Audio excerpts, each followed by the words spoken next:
চিৎকার করে কাঁদতে থাকবেন আর বলতে থাকবেন, ইয়া লাইতাহা কানাতিল আরদু কাদিয়া, হাই আমার মৃত্যু যদি শেষ হয়ে যেত, মা আগনা আন্নি মালিয়া, কোথায় গেল আমার সম্পদ, আমার কোনো কাজে আসলো না, হালাকা আন্নি সুলতানিয়া, কোথায় গেল আমার ক্ষমতা, সেই ক্ষমতার কারণে আমি পুরা ইউনিয়ন পাইতাম। আপনাকে আমাকে যখন ফেরেশতা এসে কানে কানে বলতে থাকবে, ওরে আল্লাহর বান্দা, আমি তোমার রিজিকের ব্যবস্থা করে দিতাম।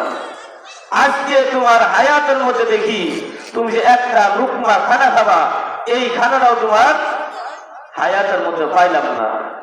আরেক ফেরেশতা এসে যখন বলতে থাকবে, ওরে আল্লাহর বান্দা, যে আমি তোমার পানির ব্যবস্থা করে দিতাম, কিন্তু তোমার হায়াতের মধ্যে দেখি একটা পেয়ালা পানি খাবা, এরকম সময় এরকম পানি পাইলাম না। আরেক ফেরেশতা এসে যখন বলতে থাকবে, ওরে আল্লাহর বান্দা, আমি তোমার হাঁটা চলার ব্যবস্থা করে দিতাম, কিন্তু আজকে দেখি তুমি যে একটা পাও ফালাই বা এরকম জমিন খুঁজি পাইলাম না। কি করবেন বলেন? আরেক ফেরেশতা এসে যখন বলতে থাকবে, ওরে আল্লাহর বান্দা, আমি তোমার শ্বাস প্রশ্বাস নিয়োজিত ছিলাম, তোমার নিঃশ্বাসটা কোন জায়গায় ফেলাবো, এরকম জায়গা খুঁজে পাইলাম না। আরেক ফেরেশতা এসে যখন বলতে থাকবো, ওরে আল্লাহর বান্দা, আমি তোমার হায়াতের মধ্যে ছিলাম, আজকে দেখি একটা মুহূর্তের জন্য তোমার হায়াত পাইলাম না। কিসে উপায় হবে আমার মরণে, কেমনে থাকব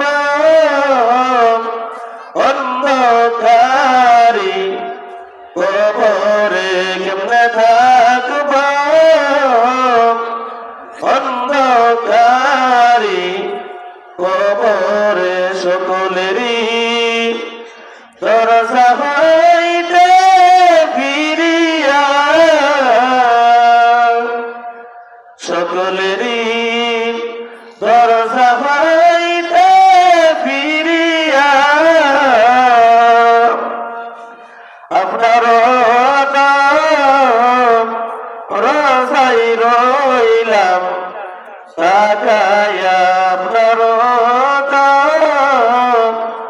রোজাই রইলাম তাকায়া।